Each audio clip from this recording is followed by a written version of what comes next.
Oke, baik semuanya. Bismillahirrahmanirrahim. Assalamualaikum warahmatullahi wabarakatuh. Waalaikumsalam warahmatullahi wabarakatuh. Waalaikumsalam warahmatullahi wabarakatuh. Untuk tugas satu ada kendala. Ada sih Pak. Contohnya kayak buat penyetoran tugasnya aja Pak. Masih bingung yang harus dikumpulin itu dalam bentuk CAT-nya aja, apa etapnya, apa dengan Excel-nya gitu sih Pak. Selain itu, Untuk perletakan idealnya shear-wall yang pertama satu Pak. Yang kedua perbedaan podium dan tower. Yang ngebedain podium dan tower itu apa? Sama Oke. tahap nanti penginputan beban atau segala macamnya di poin yang keberapa, Oke, sama bagus. pemilihan penentuan dimensi kolom atau balok sih Pak. Sebenarnya itu udah dijelaskan ya di materi pertama. Mungkin udah agak-agak lupa Pak. Makanya Yang di Excel Pak ya, preliminary design. Ya, nanti mungkin sambil di-review lagi ya, yang video pertama itu. Sebenarnya udah cukup lengkap. Nanti kita bahas lagi. Oke, sekarang kita ambil sampel ya untuk progres pekerjaan tahap pertamanya. Ini kita ambil dari contoh yang kelompok 1 ya. Oke, ini untuk kelompok 1 ya. Jadi, gimana bentuk pengumpulannya? Ini mungkin bisa berbentuk dari report ya. Boleh bentuknya ya report atau laporan, bisa juga slide presentasi. Nggak masalah kok ya. Tapi lebih enaknya kita buat langsung dalam bentuk report. Karena nanti dalam pengumpulan tugas akhirnya, yaitu dalam bentuk report ini, PDF atau laporan. Ya, itu pertama. Nah, ini di tugas yang pertama, oke ya, di sini ada beberapa target. Target pertama adalah rekan-rekan harus sudah menyelesaikan pertama layout ya. Yang poin A, B, C, dan D. Pokoknya setelah yang layout juga harus buat yaitu prelimnya. Ya, 2 poin ini, layout dan prelim. Oke, kita cek sekarang yang tugas kelompok 1. Nah, di sini adalah data-data umum ya, yang memang perlu disampaikan di awal bahwa berapa dimensi dari podiumnya, towernya, dan yang lainnya. Jadi ini perlu dijabarkan terlebih dahulu. Oke, kelompok 1 sudah ada. Ini bentuk layoutnya sudah cukup bagus ya. Di sini sudah langsung ditentukan di mana penentuan dari titik-titik kolomnya. Kalau target saya sekarang tuh cuma garis-garisnya aja gitu. Garis-garis pembagian ruangannya. Tapi yang kelompok ini sudah diberikan posisi kolom. Ini sudah cukup baik ya. Jadi yang dibutuhkan itu seperti ini. Ya, ada layout, pembagian ruangan. Ya, seperti ini. Yang penting adalah di mana penempatan dari yang lift ya. Ini lift dan lift. Juga tangga. Ya. Ini item yang paling penting dalam penentuan layout. Walaupun sebenarnya untuk penentuan tangga ini nanti dia harus ada di opsi lain ya. Jadi tangga langsung menuju pintu keluar. Tetapi di kasus ini mungkin belum tersedia ya. Misalkan di sini ada penambahan tangga. Kalau ada mungkin lebih baik.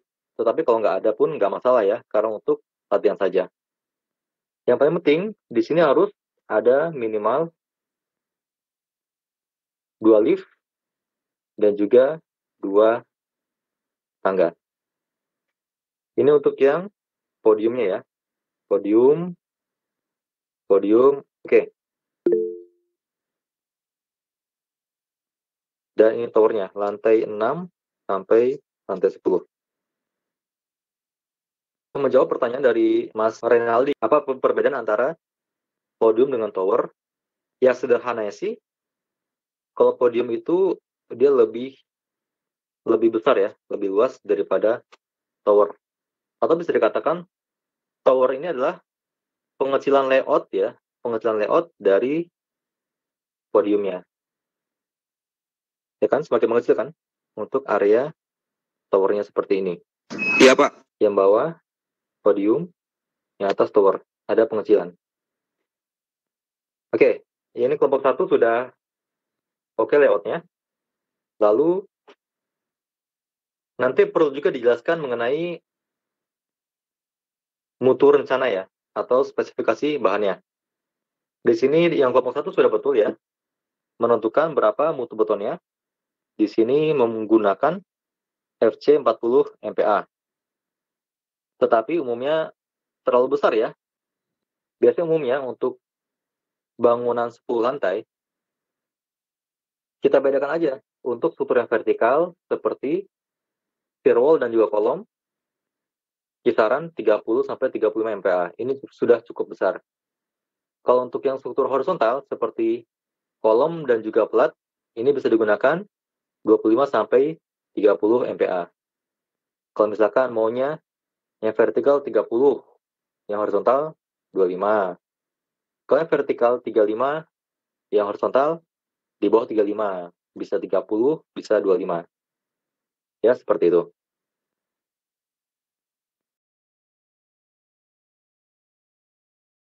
Lalu, mengenai preliminary design.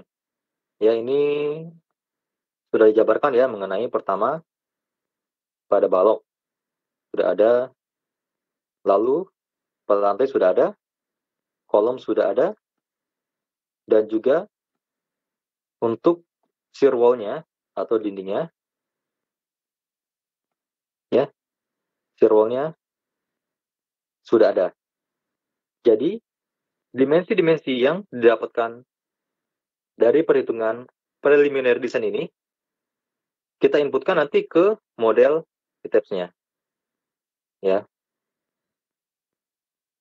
Jadi, hasil dari prelim ini, nanti kita inputkan ke pemodelan ITEPS-nya. Seperti itu. Di sini ada sedikit koreksi untuk yang kelompok 1. Ya. Sebenarnya ini nggak salah ya. Ditentukan ada 3 tipe plat ya, berdasarkan luasan, LY dan LX-nya. Tetapi, yang dimaksud dengan LY dan LX ini bukan bentang arah Y. Ya, bukan bentang arah Y, bukan bentang arah X, tetapi LY adalah bentang panjang. Yang LX adalah bentang pendek. Jadi nanti untuk hasilnya ini ya, LY per LX akan selalu ya lebih daripada 1. Nggak mungkin di bawah 1, 0, gitu. Oke, kelompok 1. Baik, Pak. Oke, lalu sedikit tambahan lagi untuk yang tipe S3 ya. Ini nggak salah. Tetapi nanti tebal plat yang didapatkan ini cukup besar sekali untuk ketebalannya. Jadi sebaiknya nanti bentangnya dibagi menjadi 2. Jadi yang 6 meter ini dibuat jadi 3 meter atau 3000 mm. Mungkin sketsanya seperti ini ya untuk yang S3. Ini yang S3. Awalnya dia bentangnya 5000 dengan 6000. Nah, di tengahnya kita tambah aja balok anak. Ya. Tambah balok anak sehingga bentang yang kita hitung adalah yang 3000 dengan yang 5000. Seperti itu ya.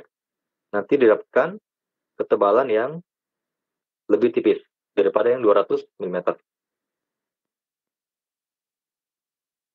Oke, sampai sini ada pertanyaan?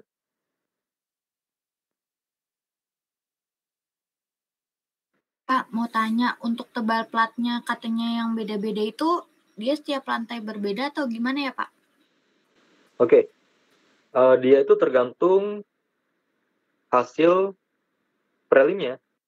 Jadi kan di sini ada ketentuannya ya, dari hasil perhitungan ini.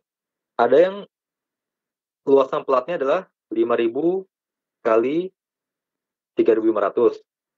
Jadi untuk yang luasan ini memakai tipe plat yang tebalnya 120.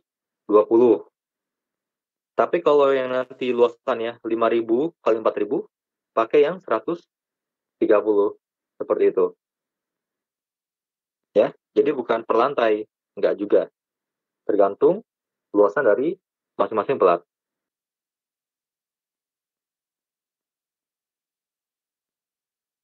Lalu ya, mengenai penempatan firewall ya, ini sedikit kita lompat dulu ya, mengenai penempatan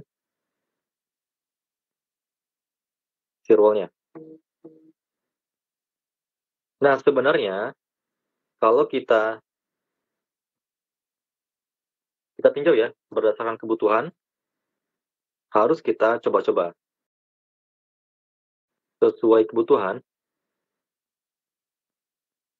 harus kita coba-coba terlebih dahulu. Tetapi umumnya untuk penempatan firewall ini biasanya di fasilitas vertikal ya, yaitu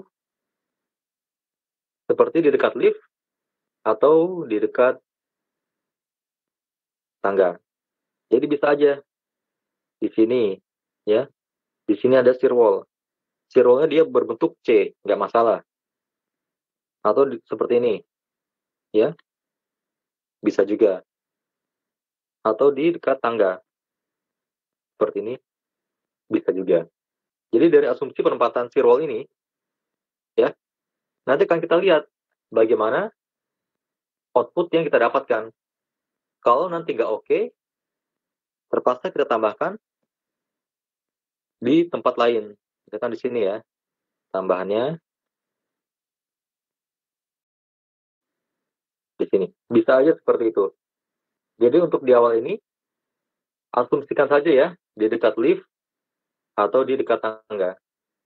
Nanti akan coba kita pelajari bareng-bareng mengenai bagaimana cara membaca output yang dibutuhkan terkait dengan penempatan firewall ini. Ya. Atau lebih lengkapnya adalah nanti kita cek output pada hasil dari partisipasi masanya ya. Ini akan kita cek. Atau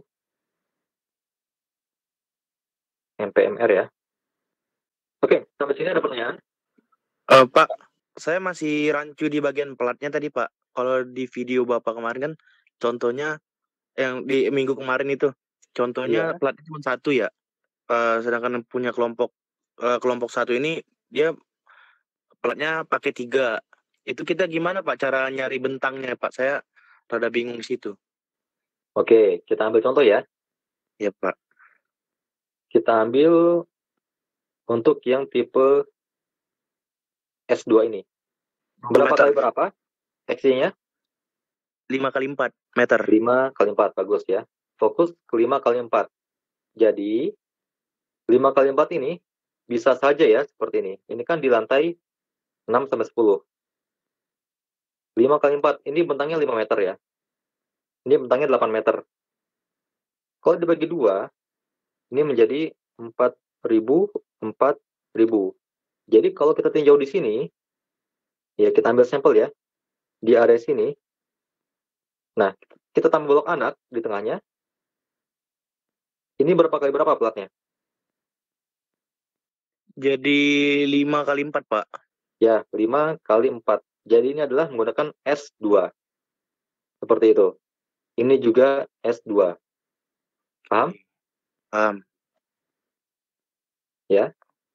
Jadi pakai yang S2. Seperti itu. Untuk sampel yang lain, Pak, kalau kita S1-nya gitu, jadi kita bebas pilih bagian apa tuh, bentang yang mana ya? Bebas. Yang penting kita komit kepada bentangnya ini. Oke. Ya. Siap, Pak. Makasih, Pak ya. Oke, sama-sama. Yang lain silakan. Ada pertanyaan?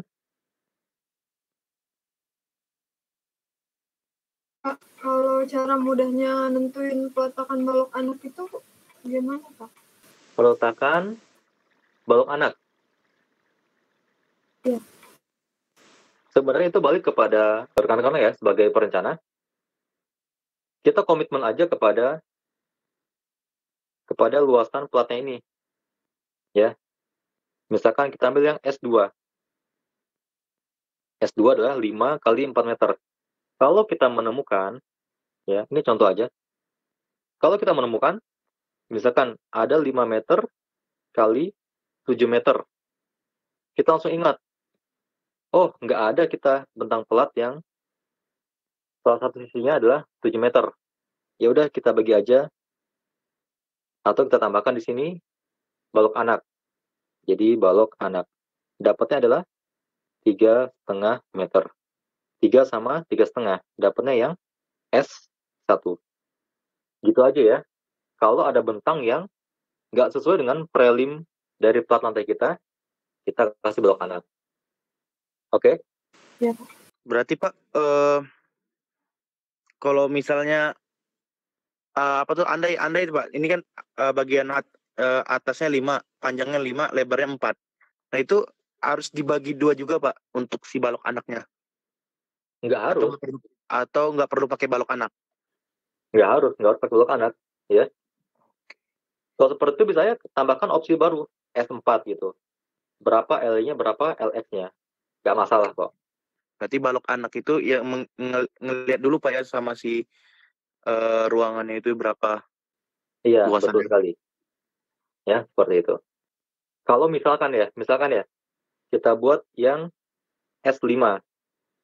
S5 ini, nanti setelah kita hitung dapatnya adalah 125 mm. Kan ini deket-deket ya, dengan yang S2. Kalau seperti itu, yang S5 jadinya 130. Daripada banyak-banyak kan, daripada terlalu banyak tipe platnya, bisa juga disamakan dengan yang S2. Tapi kalau mau hemat, dipisahkan menjadi yang 125 mm. Oke? Oke Pak. Ada lagi? Mau nanya ini apa tuh? Nanya tentang balok. Balok kan kalau misalnya kita masih di layout dan ini kan kita masih belum ada ini ya, apa namanya? Gambar baloknya ya. Masih dinding-dinding itu. Terus? Nah, itu untuk balok itu kita perlu buat gambar denah baloknya juga, Pak. Iya, tentu ya. Makanya di sini kita udah membuat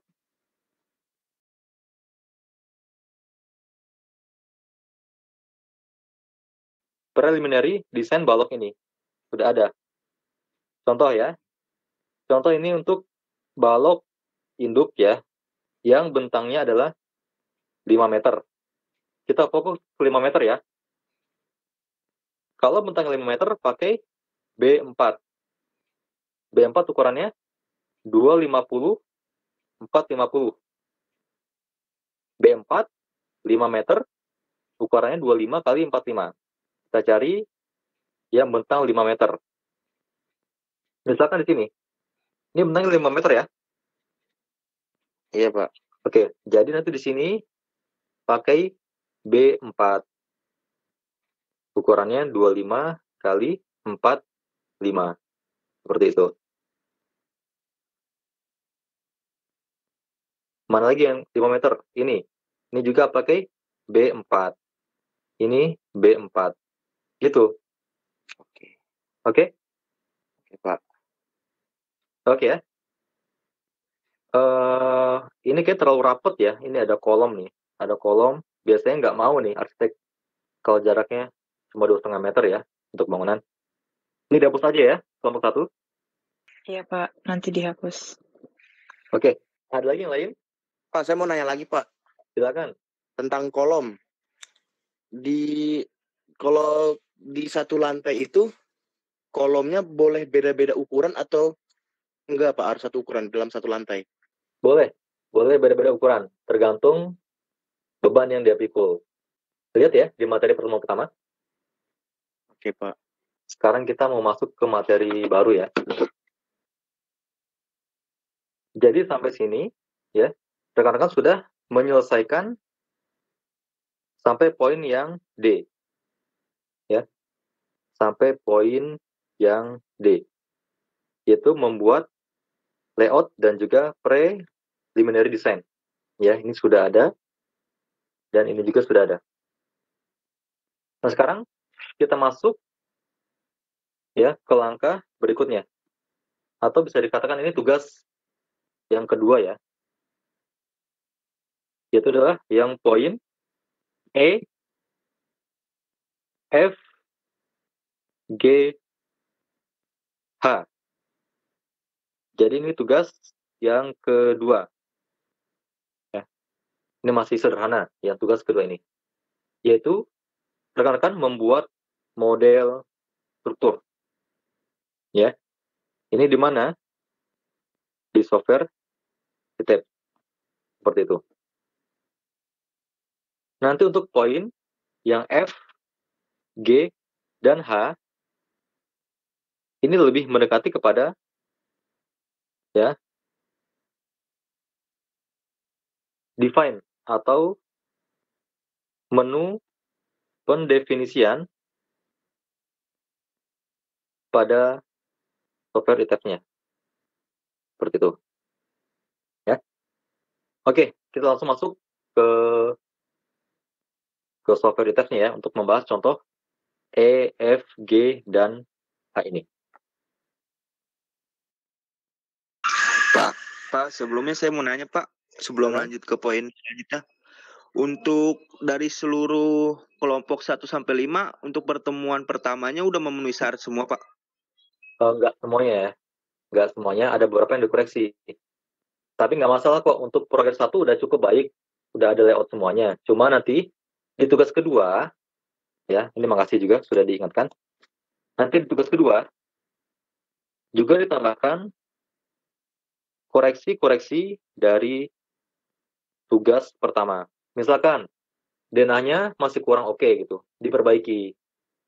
Ya, kayak tadi, untuk prelimnya masih kurang sempurna, itu diperbaiki. Jadi disampaikan kembali revisi yang di minggu pertama. Atau bisa dikatakan bahwa di tugas kedua ini adalah minggu 1 ditambah minggu kedua.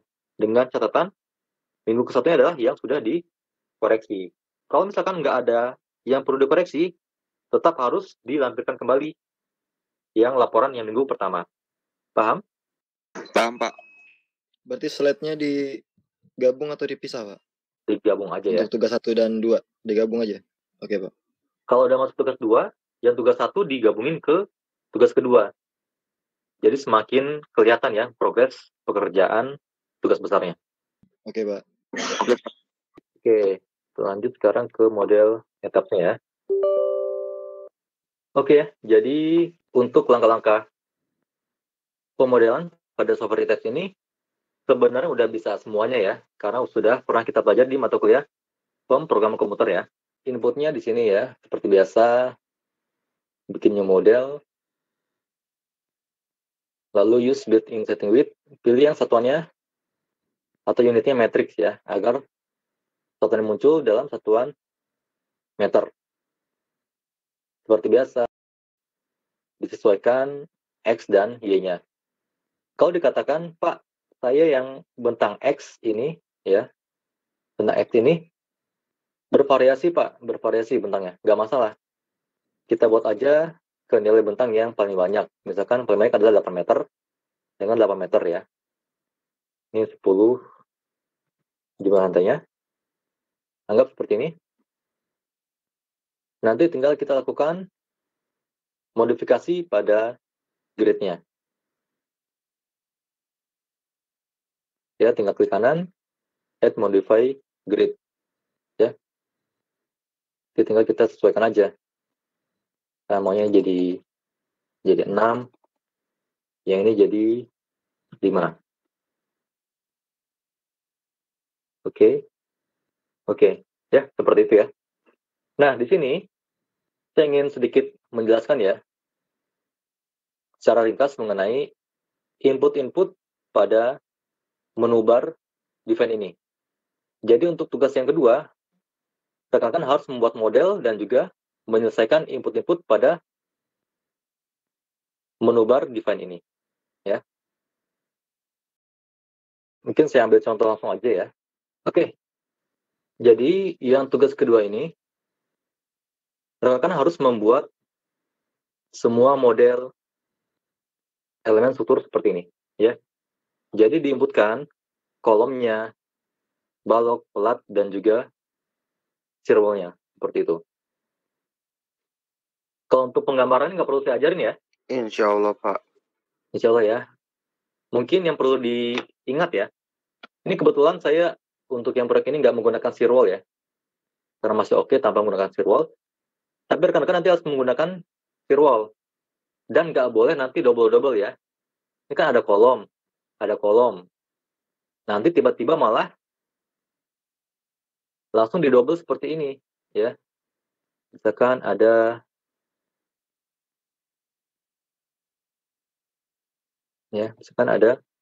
firewall ya. Di sini. Nah ini nggak boleh. Double ya. Di sini ada kolom, lalu ditambah firewall, nggak boleh. Jadi harus kita hapus kolomnya seperti ini. Ya, kalau firewall aja, kolom aja. Mengenai nanti kalau ada penebalan firewall, itu lain halnya. Caranya nggak seperti itu. Lalu kita bahas mulai dari define material properties. Nah, di sini saya menyediakan beberapa opsi ya untuk mutu yang akan digunakan. Jadi ada FC30, 35, dan 25 MPa. Seperti itu. Ini tinggal disesuaikan aja ya. Lalu, berikutnya harus atau wajib ya, rekan-rekan desain adalah yang ini, yang section properties. Yang frame section. Di model saya ini ada B1 sampai dengan B15. Nanti rekan-rekan membuat jumlah bloknya ini sesuai dengan hasil yang didapatkan dari preliminary design pada baloknya. Kalau kita lihat dari kelompok 1, di sini ada totalnya sebanyak 11 tipe balok. Ya. B1 sampai dengan B11. Jadi nanti jumlah balok di model ITEPS-nya adalah sebanyak 11 tipe balok. Seperti itu ya. Sampai sini masih aman ya? Aman, Pak.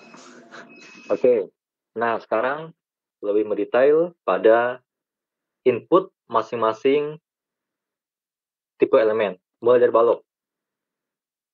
Kalau dahulu ya, waktu kita belajar di mata kuliah pemrograman komputer, kita hanya menginput mengenai property name, material, lalu input tinggi dan juga lebar, lalu memastikan bahwa yang sudah diinput adalah sesuai dengan tipe strukturnya. Karena ini sebagai balok, kita checklist yang DIM. Ya enggak? Betul. Iya, Pak. Oke. Nah, sekarang ada hal yang sangat penting ya, yaitu adalah di property modifier ini. Ya. Jadi, yang poin ini nggak boleh ketinggalan untuk kita sesuaikan inputnya. Ya. Di sini berisi ya mengenai berapa nilai atau properti yang dapat kita modifikasi. Kalau pada balok, yang umum kita koreksi adalah yang torsional konstan dan juga momen inersianya. Ya. Jadi ada 3 kolom yang akan kita koreksi. Ya. Mungkin coba saya jelaskan sedikit ya.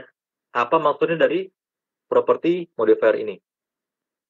Ya, jadi mengenai property modifier ini, atau kalau kita katakan apa sih fungsinya pada property modifier ini ya pada software ITEP.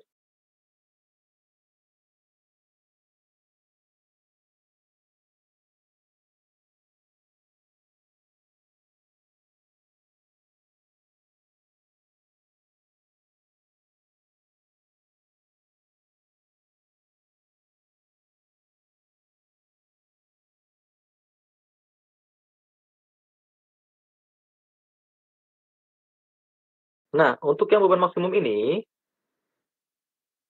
berlaku ya, baik untuk beban lateral, ya, lateral ini horizontal ya, bisa angin atau bisa gempa, maupun yang arah gravitasi. Seperti itu. Di mana baik lateral dan gravitasi ini sudah kita inputkan kepada kombinasi beban. Nah, itu yang dimaksud dengan beban maksimum.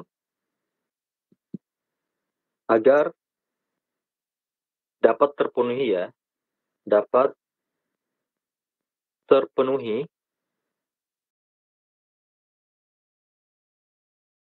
kondisi life safety. Nah, rekan-rekan semua, yang dimaksud dengan life safety ini adalah, jadi, waktu ada suatu bangunan menerima beban lateral, contohnya gempa. Ya. Jadi baloknya ini di model ITEPS kita, ya, sudah kita desain dia dalam kondisi maksimum, misalkan kondisi crack. Balok yang kita desain pada software ITEPS kita sudah berada pada kondisi maksimum saat menerima beban gempa ataupun beban gravitasi. Ya, intinya adalah agar elemen struktur ya yang kita inputkan di ITEPS kita adalah sesuai dengan kondisi saat menerima beban maksimum, seperti itu ya. Kalau tidak kita setting ya, properti modifiernya ya, nanti akan berpengaruh kepada input yang kita berikan pada ITEPS ini tidak mewakili kondisi life safety ya. Life safety ini singkatnya ya, waktu menerima beban gempa struktur kita, jadi orang-orang ini ya, orang-orang atau penghuninya masih bisa menyelamatkan diri. Sampai sini bisa dipahami? Paham, Pak. Oke ya. Sekarang mengenai inputnya ini, coba kita lihat.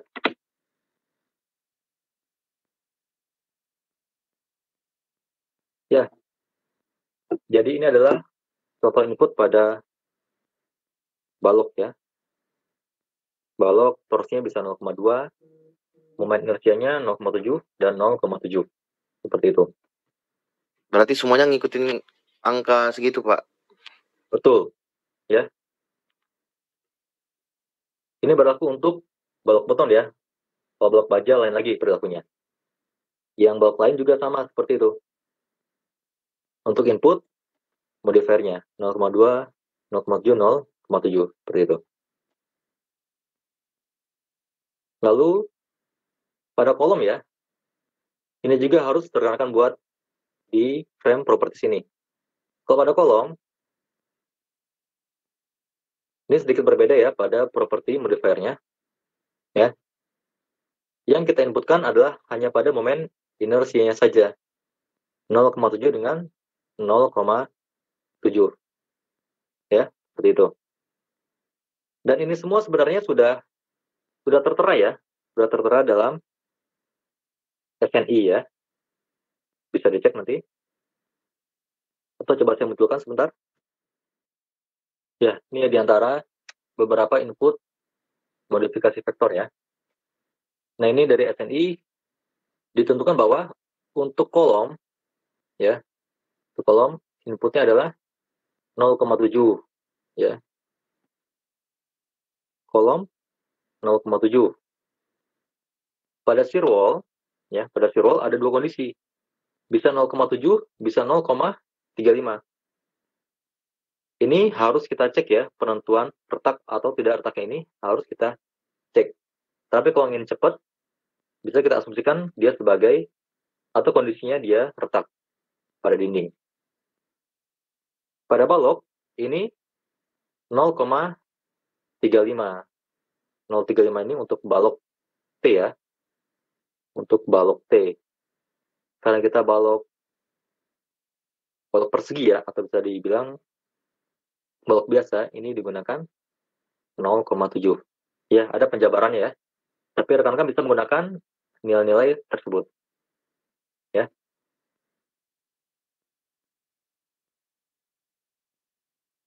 Oke. Lalu juga ini untuk balok ya, bisa digunakan 0,35, kolom 0,7. Ini geser ya. Banyak sekali ya referensi untuk penentuan properti modifier ini ya. Dan beberapa kondisi untuk nilai torsinya ini bisa 0,2, bisa 0,3. Kadang yang kolom ini nggak saya ubah, dia tetap 1. Jadi di sini dibutuhkan juga adjustment kita ya, bagi seorang perencana struktur. Oke. Kita balik lagi ke model. Ini untuk yang kolom ya. Lalu berikutnya untuk yang pelat. Yang pelat sama jumlahnya ini disesuaikan dengan hasil preliminary desainnya. Ya. Input namanya, slab material, ya, modelingnya, tipenya, thickness-nya, dan tipenya sebagai slab. Juga disesuaikan untuk modifiernya. Kalau untuk pelat 0,5, sorry. Kalau untuk pelat 0,25 semuanya. Ya, untuk F11 sampai dengan M12-nya. Ya, ini tolong dipelajari ya. Bisa dilihat dari SNI. Lalu berikutnya untuk firewall ya. Firewall ya. Yang diubah untuk yang F22, F12 sampai M12 bernilai 0,35. Di mana diasumsikan dia berada pada kondisi crack ya, retak. Oke, sampai sini ada pertanyaan? Pak, apa tuh? Untuk tadi firewall kan nilainya kalau yang nggak retak 0,7, yang retak 0,35 ya. Ya, itu kita bebas milih yang retak atau nggak retak, Pak, untuk perencanaan. Atau memang milih yang crack? Itu harus dicek ya. Tadi kan sudah saya sampaikan, itu harus dicek ya. Apakah dia retak atau tidak retak. Kalau mau mudah, asumsikan dia sebagai retak. Seperti itu. Ya. Coba dipelajari ya. Oke, Pak. Nggak cukup waktunya di sini. Lanjut ya. Oke, itu untuk pendefinisian section properties ya. Balok, kolom, slab, dan juga firewall.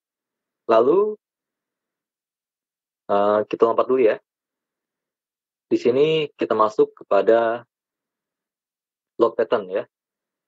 Load pattern ini nanti ada minimal ada 5 ya. Ada DID, Live, SDL, EKX, dan EKY. Nah, EKX dan EKY ini harus didapatkan dari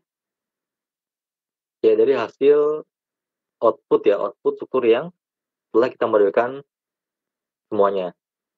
Nanti ini sebenarnya untuk input EKX, EKY ini akan berubah-ubah ya. Maksudnya apa? Jadi setelah kita membuat model 1 ya. Model 1 nanti kita dapatkan output ya. Dari output ini kita buat nanti menjadi model 2. Baru bisa kita dapatkan nilai untuk input EKX dan juga EKY-nya ya. Untuk sementara ini buat aja dulu ada 5 ya. Bikin DID, Live, SDL, EKX, dan EKY. Nanti akan kita pelajari cara input dengan cara user coefficient. Sampai sini ada pertanyaan? Lanjut ya. Setelah itu, selain 5 beban tersebut, kita ingin menginput beban dinamik ya, menggunakan respons spektrum. Nah, respon spektrum ini, ya, sekarang kalau dulu ya, kita masuk ke website Puskim kan? Ya nggak? Iya Pak, betul Pak, Puskim. Jadi dari PU sudah menyediakan data untuk keperluan untuk input respon spektrum kita, ya, respon spektrum kita ini. Jadi nanti saya share ya untuk aplikasinya, bentuknya seperti ini, ya. Jadi dia bernama Respons Spectra Analysis 2019. Nah, kita sudah diberikan aplikasi untuk running. Jadi kita nggak ambil data dari website lagi. Ya, bisa diklik dari, ini adalah rsa 2019.exe. Kita buka ini. Belum. Oke. Muncul tampilannya seperti ini. Nah, kita diminta untuk pertama menginput lokasi terlebih dahulu. Ya, lokasi terlebih dahulu. Coba ya, kita ketik ulang ya. Nah, Tangerang ya. Dapat Tangerang. Lalu berikutnya, kita klik hitung ini. Ya, Tangerang akan berubah input dari koordinat bujur dan lintangnya. Klik hitung.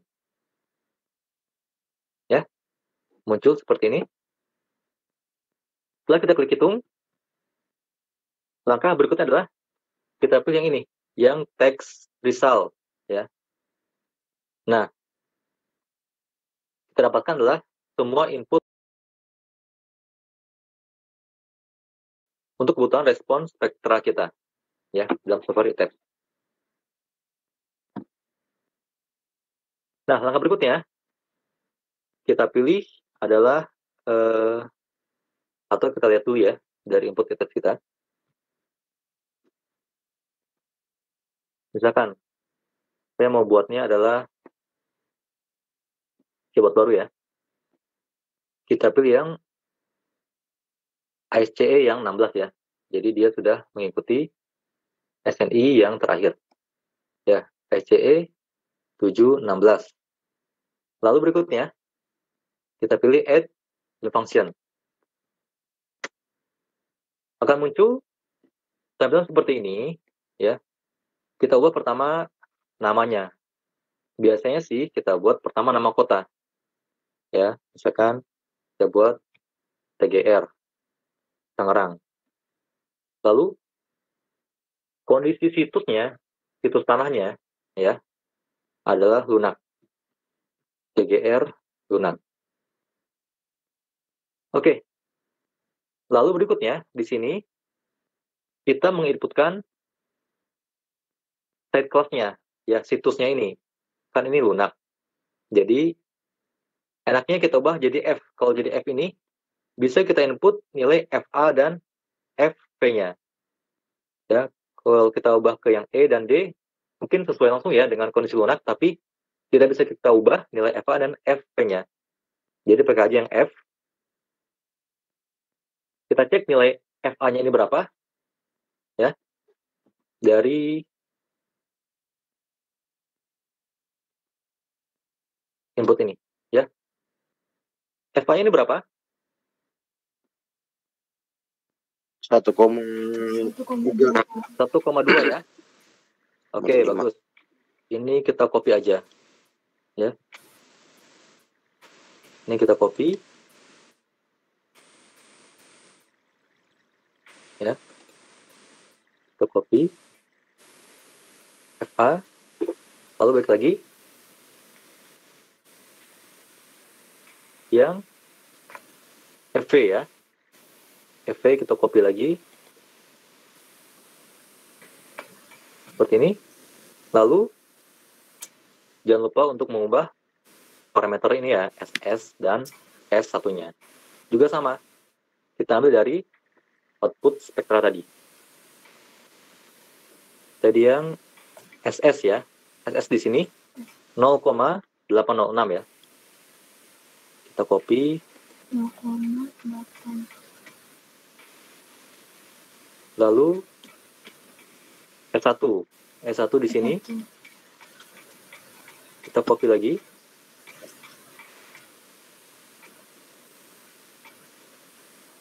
Ya. Lalu berikutnya ya akan berubah otomatis nilai SDS dan SD satunya. Ini sudah sesuai nih. 0,67, 0,64. Ingat ya. 0,67 dengan 0,64 ya. Kita cek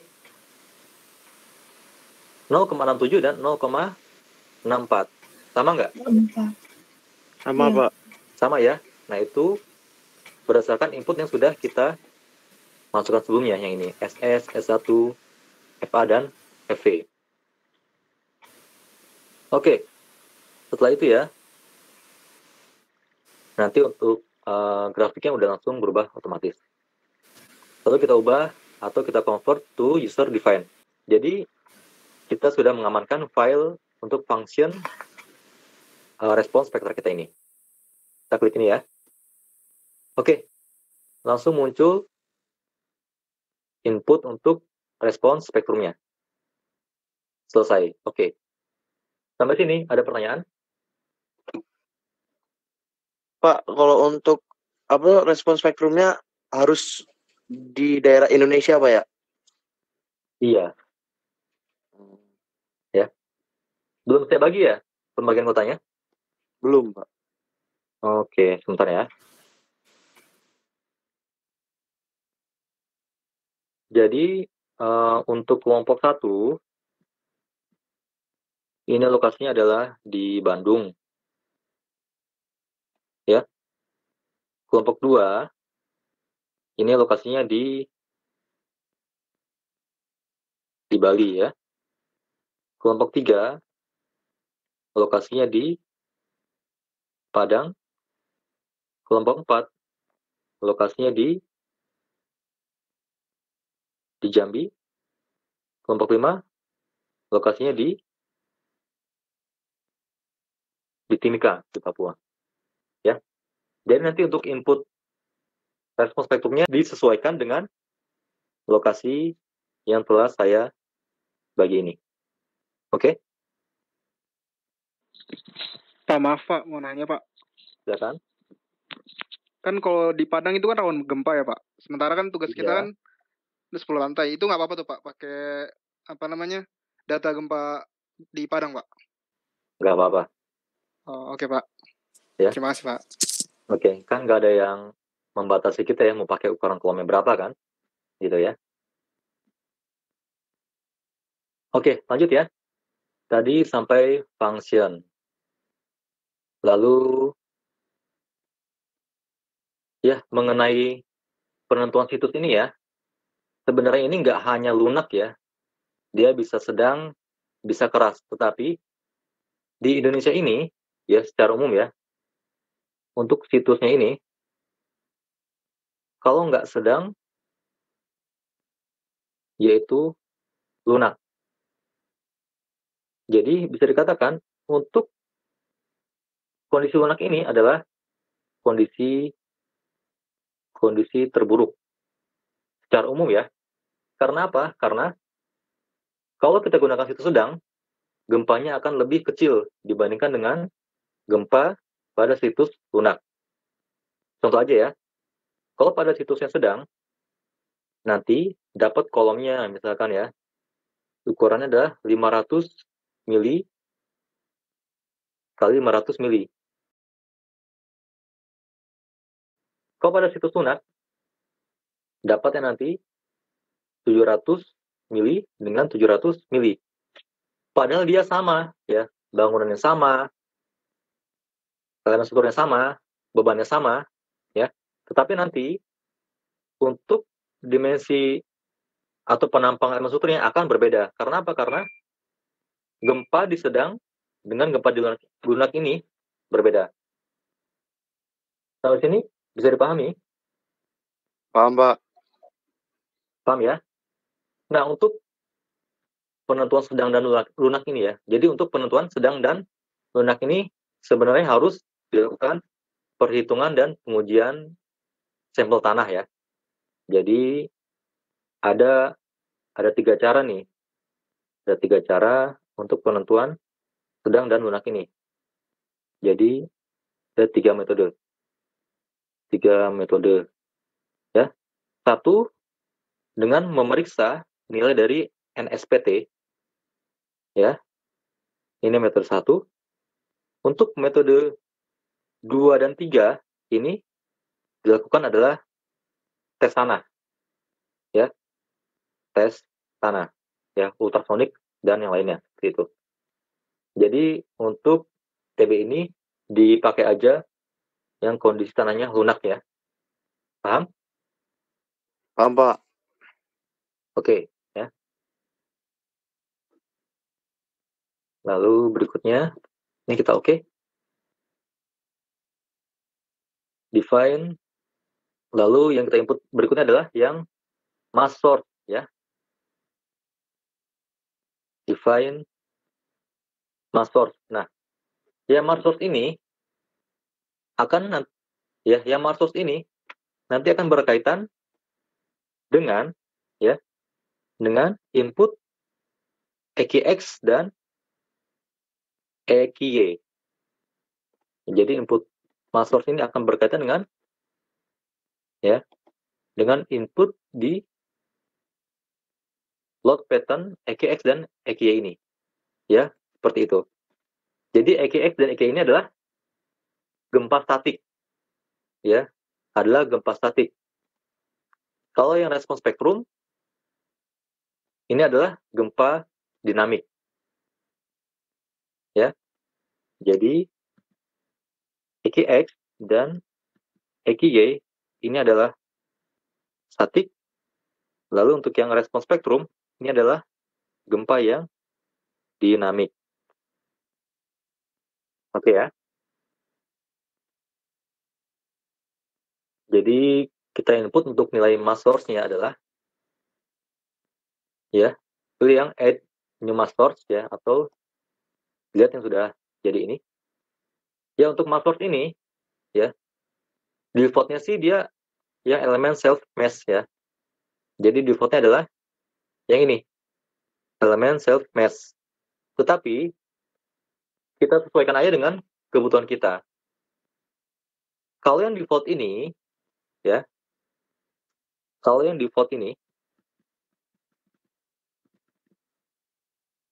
untuk statiknya hanya dia hitung dari DL saja.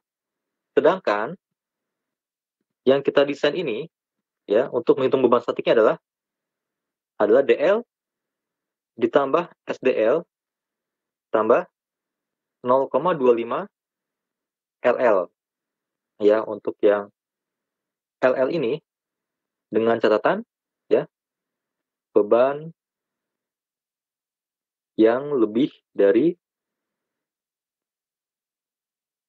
500 kg per meter persegi. Ya, kurang lebih seperti itu. Jadi kita sesuaikan aja di sini ya, menjadi input yang kita butuhkan. Jadi pertama ada dit-nya 1 ya, DL-nya 1, add. Lalu kita pilih SDL juga 1 ya.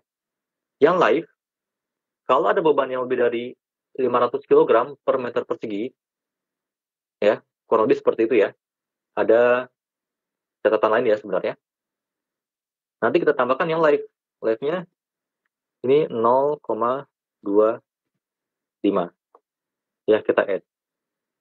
Tapi karena di kasus saya ini nggak ada yang lebih dari 500 kg per meter persegi ya, ini saya hapus aja. Yang digunakan adalah yang dit 1 dan SDL 1. Seperti itu. Oke. Muncul ya. Lalu oke. Sampai sini ada pertanyaan? Belum ada, Pak. Oke, ya. Berikutnya adalah define load combination ya. Define load combination. Ini yang combo 1 sampai combo 19 ya. Kalau di sini saya buat lebih cenderung kepada Untuk yang combo 1 sampai dengan combo 18 ini adalah dari atau kombinasi untuk struktur atas. Kalau yang combo 19 ini untuk struktur bawah. Ya. Jadi untuk input combo 1 sampai untuk input combo 1 sampai dengan 18 ini sudah kita pelajari ya di mata kuliah pemrograman komputer. Ya. Yang combo ini ya. Jadi ini udah bisa semuanya. Jadi kita siapkan untuk berapa combo untuk DL, LL ya dan yang lainnya seperti itu. Oke, sampai sini. Ada pertanyaan? Belum, Pak. Belum ya?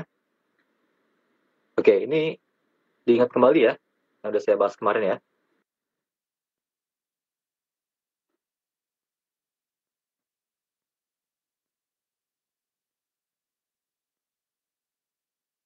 Lalu untuk yang combo 19 atau untuk struktur bawah, kita gunakan semuanya 1 ya, disknya 1, SDL1 dan F1. Ini saya gunakan ya, hanya untuk memeriksa akibat beban gravitasi saja ya. Kalau ingin kita desain juga untuk memikul beban lateral atau gempa, harus kita masukkan kombinasi beban untuk fondasi akibat beban lateral. Tapi untuk kasus sekarang, gunakan yang akibat beban gravitasi saja ya, yang nilainya DL1, SDL1 dan LL-nya 1. Oke.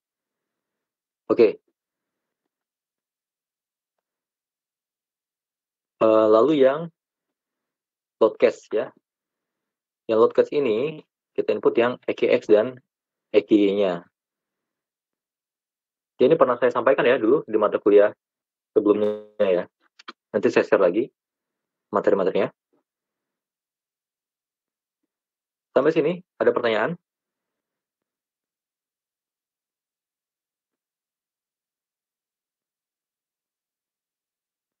Sudah kebayang nggak apa yang akan dikerjakan?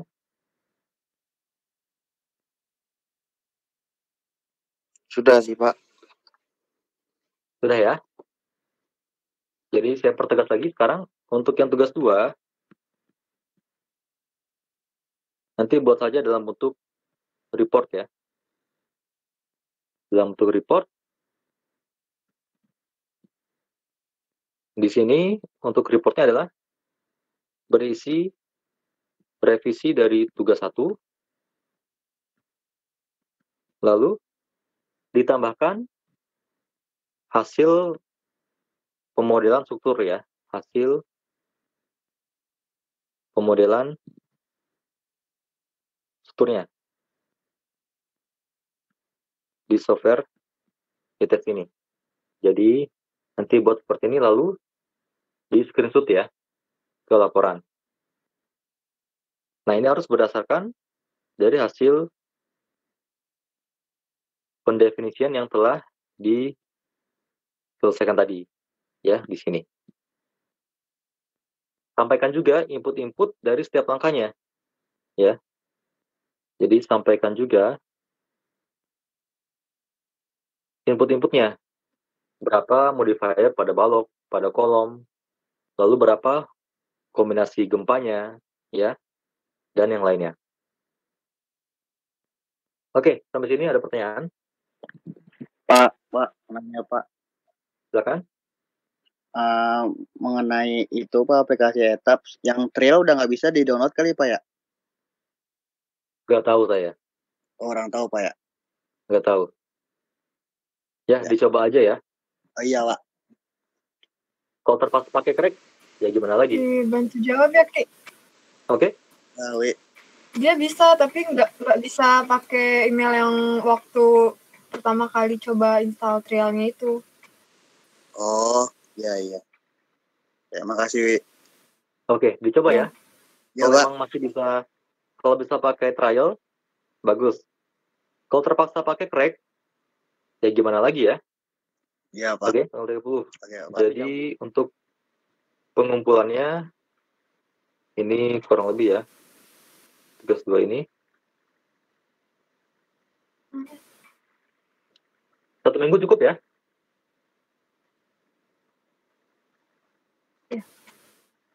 Ya, 1 minggu ya. Jadi tanggal 6 Juni.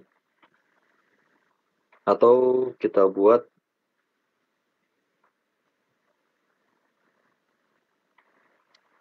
sorry ya. Jadi untuk pengumpulannya kita buat aja di tanggal 7 ya. 7 Juni 2000 7 Juni 2022. Oke? Ya, Pak. Iya, baik ya. Mungkin cukup sekian untuk pertemuan kita hari ini. Mohon maaf ya jika ada kekurangan. Terima kasih. Wassalamualaikum warahmatullahi wabarakatuh. Waalaikumsalam. Waalaikumsalam warahmatullahi Makasih banyak, wabarakatuh. Pak. Waalaikumsalam warahmatullahi Terima kasih, wabarakatuh. Pak. Terima kasih semuanya.